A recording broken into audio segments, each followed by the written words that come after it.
Welcome to rSlash Best of Redditor Updates, where OP discovers that he has a daughter and he learns a dark secret about his daughter's family.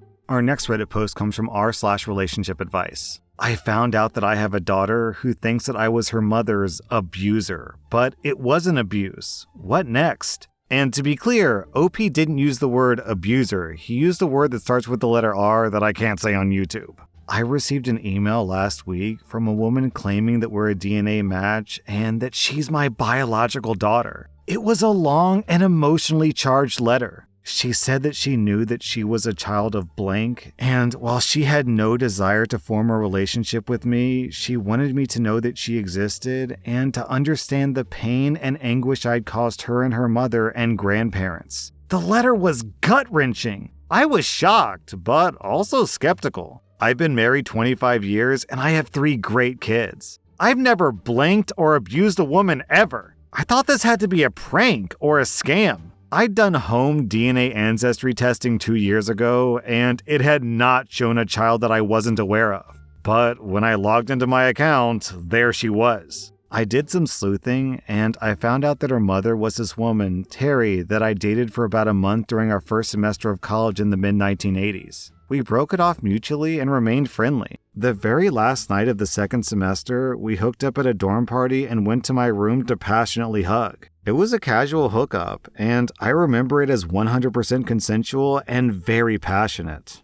Also unprotected. Afterwards, we went back to the party and had a great time dancing and mingling with friends. We both went home the next morning for summer break. Terry didn't come back to college the next year, which I gave very little thought to since we weren't close and hadn't bothered to communicate all summer. One of the reasons Terry and I were incompatible was religion. She was Catholic and I'm Jewish. I wasn't religious, but she had grown up in a very strict household. My supposition is that when she discovered the pregnancy, she told her family that she had been blanked rather than admitting to premarital passionate hugging with a Jewish ex-boyfriend. But who knows, maybe she had other reasons. It kills me that I have a daughter in her 30s who's been fed lies about her father. I can't imagine growing up thinking I was a product of blank. That has to be so hard psychologically. I'm in pain for a child that I didn't even know existed just a few days ago and who hates me. I've been debating what to do. I haven't written back to my daughter. I badly want to tell her the truth in a way that she can believe, but how? My wife, who has been a rock the past few days, keeps telling me to give this some time and thought. My best friend says that I should hire a lawyer. I don't know what to do, and it's eating me up. Please give me advice. Then, about 10 days later, OP posted an update. I hired a lawyer. He recommended that I respond to my daughter's email to unequivocally deny the blank allegation. I wrote her a short message and described how and when Terry and I met. I was careful not to attack Terry and to offer sympathy. I explained that our night was consensual. A week went by with no response. 2 days ago, my daughter wrote me and said that Terry now claims that she was blanked a month after she and I passionately hugged, and that she was told by her doctors that the baby was born premature 8 months later. She's basically saying that she was misled by her doctors. I find that very hard to believe, but if it's true, it's awful. And if it's not true, I guess it gives Terry a way out without exposing her big lie, which is maybe best for everyone. Yesterday, I spoke to my daughter for the first time. She was crying and so was I, so it wasn't easy to say much. Before we hung up, I told her that I loved her because she's my flesh and blood, and I hoped that we could get to know each other and that I could meet my grandchild. She sobbed so much after hearing that and said that she had been waiting her whole life to hear those words. My wife and I told our kids about a week ago. They're teenagers and took it really well. All 3 are interested in meeting their new sister and niece. My wife, my beautiful, caring, best friend ever, she's been nothing but supportive. She's even offered that we invite my daughter and granddaughter to visit over the Christmas holidays, even suggesting that we pay the airfare and offer them our guest rooms. My daughter is going to call me again tonight, and I'm going to propose she come, or offer to fly to her if she's more comfortable. We have a lifetime of catching up to do. Meanwhile, as for Terry, I feel like my daughter and I were robbed, but I don't really want to dwell on it. She hasn't reached out to me, and I don't plan to either, though I'm prepared to be cordial if she does, and to listen to her story and be open-minded. Oh man, this story is sad. I'm not sure if I'm more happy that OP and his daughter are finally able to bond after all these years, or if I'm more sad that their lifetime of being a father and daughter have been stolen from them. This story is so bittersweet. Am I the butthole for yelling at my pregnant sister-in-law and telling my husband to choose me or her? See, I know the title sounds wrong, but please hear me out. I'm currently typing this up while my husband's entire family is sitting downstairs. So I'm a 29-year-old woman, and I've been married to my husband for 8 years. About 2 months ago, I had my third miscarriage at 31 weeks. I won't be talking about it because it makes me feel so depressed, but you'll need to remember this. About 4 months ago, my sister-in-law, who's 20, came crying at our doorstep telling us that she's pregnant, and her boyfriend didn't want anything to do with the pregnancy and had nowhere to go. My husband and I openly took her in and welcomed her into our home with open arms. For the first few weeks, it was really hard for her, understandably. I sat with her for hours, holding her when she cried, binging our favorite TV shows, eating so much ice cream we quite literally fell into a coma. It was really bonding for us, or so I thought. Here's where things start going downhill. I take pride in my neat, clean home. My sister-in-law, on the other hand, does not. She would leave her clothes all around the house, leave her dirty dishes wherever, and even went as far as leaving her adult toys on our living room table. I tried to talk to her directly before I talked to my husband, and she immediately started crying and told me she would try to be cleaner. I hugged her, told her it was okay, but this is a clear boundary for me. She told me it wouldn't happen again, only it got worse. She told me I was expected to do her laundry, dishes, and clean her room daily because I'm the pregnant one. Well, I do understand how hard it is being pregnant, but I just can't allow feeling like a maid in my own home. To be clear, I bought this house, not my husband. It was all me. Not to mention my recent miscarriage. So I expressed this to my husband, but what he told me shocked me. His exact words were, "Honey, she's going through a lot right now. We really should be helping her out.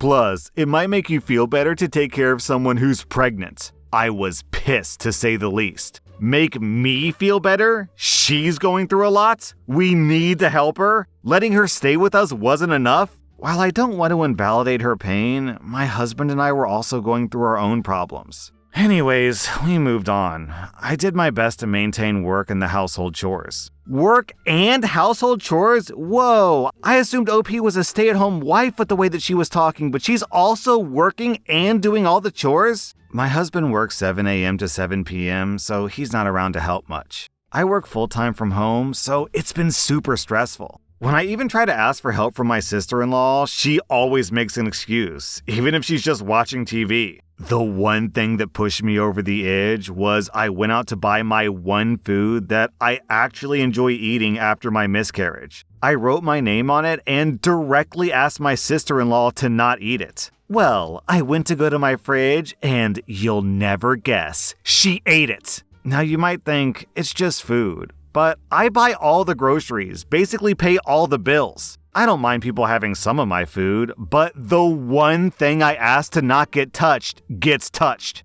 I told my husband, and of course he rubbed it into my face that she's pregnant, I need to be less selfish, and life is about sacrifices. I was so upset that I told him that I feel like him and her are the horrible roommates that people talk about on Reddit. He did not take that well, lol. Which leads us to the title of this post. My sister-in-law planned a random baby shower party thing at my house. Honestly, with my miscarriage, I didn't even know if I could stand to be home when that was happening. I felt so hurt that she wouldn't talk to me about this, knowing everything that happened to me, and that she would just invite random strangers into another person's home before even asking. My husband urged me to go, saying that if I went, it would permanently affect my relationship with my sister-in-law. So I told him I'd go. About halfway through the party, my husband and sister-in-law announced that they wanted to show the nursery to everyone. Yo, what the f***?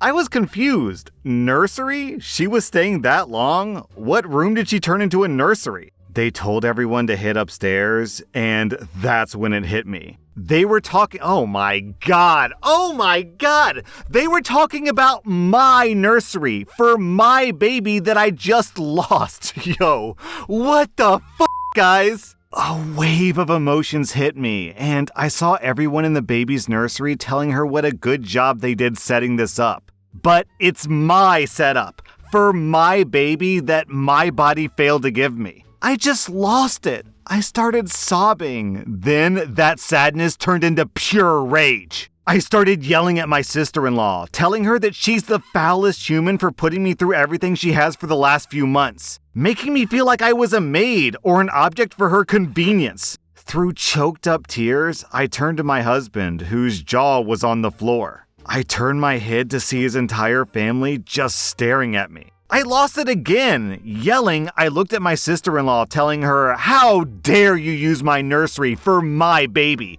How dare you think that you have the right?" What she told me made me fall to my knees sobbing. Oh my God, you guys. It's not my fault you couldn't produce a child. Why let this go to waste? You're so selfish. My husband tried to pick me up off the floor, but I yelled again and stood up on my shaking legs. I told him, "Pick." He had this dumbfounded look on his face. I yelled again, "Pick, me or her." He couldn't even muster up anything to say. I just looked at him, pure betrayal. I pushed past the crowd of his family and ran straight up here to type this out. Even if no one sees this, at least typing it has helped me get these emotions out. Now's the point where I ask,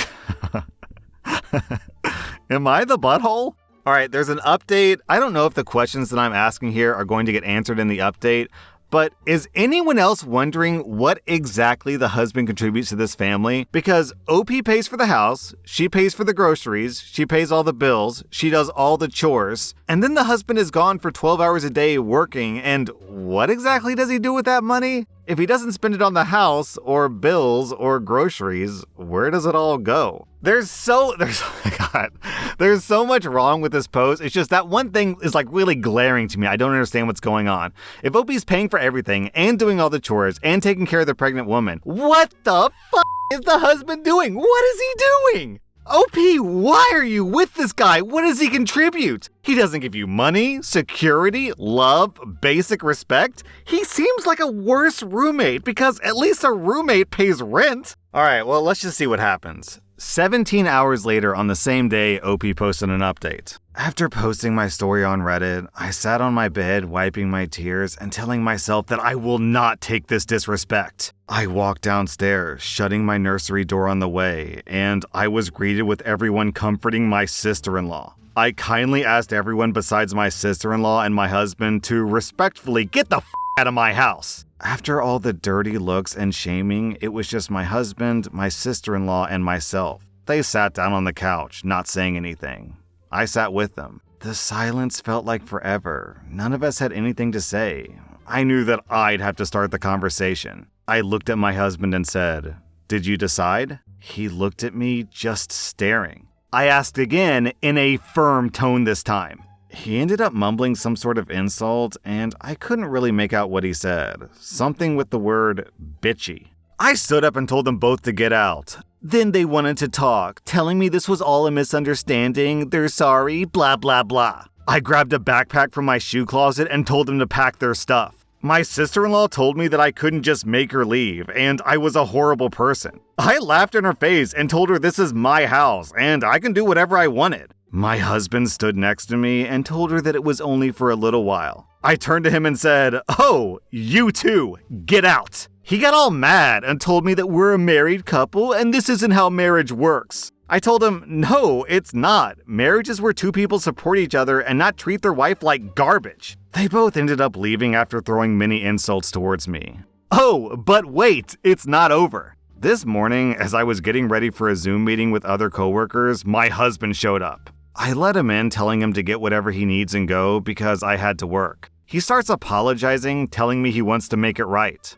I told him that I just needed time away from him. Then he threw in my face, "Well, it's not my fault that you lost our children. Maybe this would have never happened. My sister was right. You are selfish." I have never, ever made my husband feel like he can't grieve with me over this. Never made him feel less than because of his pain. I turned around and slapped him in the face. I never condone violence, and I'm very upset that I would ever do that to another human, but I just couldn't deal with this. He took a step back and threw all my makeup on the floor, which I get, but then he started breaking all of my decor in my bathroom. I yelled at him to stop and that I was sorry, but he just kept going, even going as far as punching a hole in my bathroom wall. It was like I was seeing all of this bottled up emotions from our children's death come out at once. He even went as far as trying to grab me, yelling in my face. I kicked him off and told him to get the F out. He walked out to the bathroom, and I watched him break a few more items as he left. The second he left, I had a panic attack, looking at the mess he made, to even just seeing how much he hid his pain.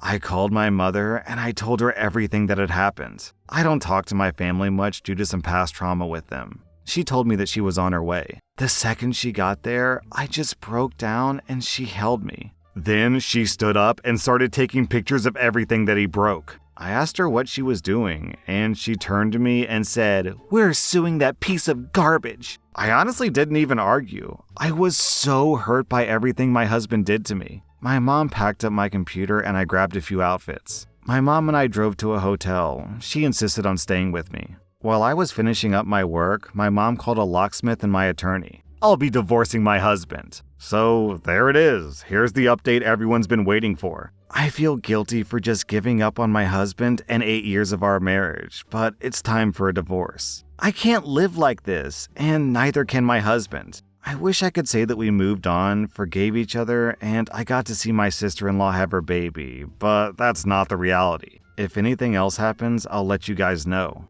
All right, we're on episode number 1750. It's not often that I get legitimately shocked by a story on Reddit, but this story shocked me. Your husband and your sister-in-law just kept getting worse and worse and worse. I couldn't believe what I was reading. Also, someone in the comments pointed out that if you do the math on when OP said that she had her miscarriage and when the sister showed up in the house, it turns out that the baby shower happened right around OP's original due date, which just adds so much more insult to injury. This is brutal. The story was savage. The insult, the pure soul-wrenching disrespect that these two people did to OP is unforgivable. I could not be in the same room with these two people. OP, I am so relieved that you're getting a divorce. Throw away the husband, throw away the marriage. There is no coming back from that. I literally don't even know what you're going to lose from this marriage because I can't even fathom the value that this man brings to a relationship. I have to wonder if, in some weird way of coping with the miscarriages, he just transferred all of his love and affection from his wife and his future baby to his sister-in-law and her future baby. And he was just kind of imagining her as his wife and this baby as his baby. And suddenly his wife was just some random roommate who pays the bills and you don't really care about. I don't know, man. This story was something else. That was r/Best of Redditor updates. And if you like this content, check out my podcast where I publish the exact same episodes. Also, hit that subscribe button because I put out new Reddit videos every single day.